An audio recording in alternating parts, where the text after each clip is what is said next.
ආයිබෝන් හැමෝටම අද මම ඔයාලත් එක්ක කතා කරන්න හදන්නේ අපේ ජීවිතේ ඊටමත් වැදගත් ඒ වගේම අපේ සෞඛ්‍යයට ඍජුවම බලපාන මාතෘකාවක් ගැන. ඒ තමයි අපේ ප්‍රධාන ආහාරය වන බත්. මම මේ කතාව පටන් ගන්න කැමති මගේ පෞද්ගලික අත්දැකීමකින්.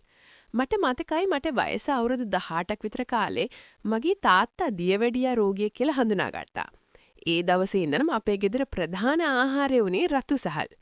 තාත්තා සුදු සහල් ගෙනාවේ ඉතාමත් කලාතුරකින් විශේෂ උත්සවයකදී වගේ අවස්ථාවක විතරයි.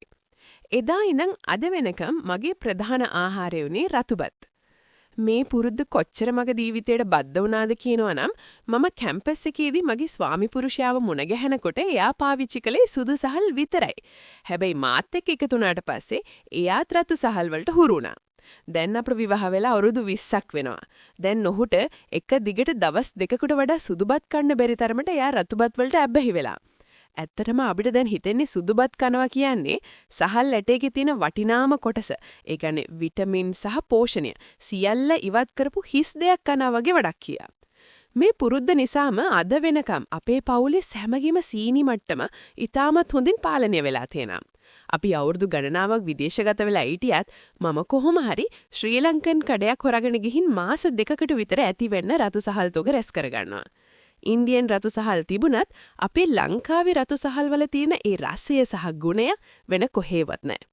ඇයි අපි රතු සහල් වලට මේ තරම් මුල් තැන දෙන්නේ?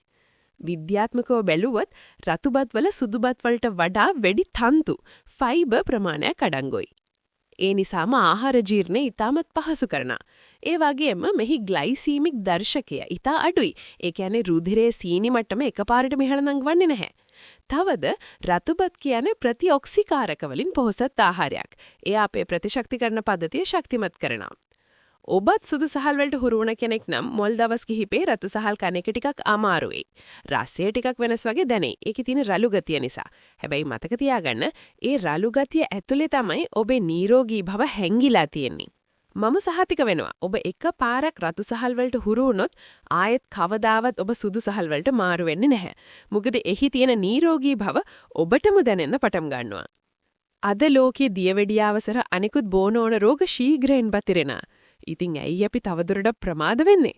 මොහොතක් හිටන්න.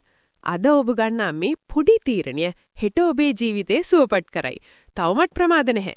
අදම රතුබත් වලට මාරු වෙන්න. ගිහින් එන්නම්. ඔබ සැමට නිරෝගී දවසක්.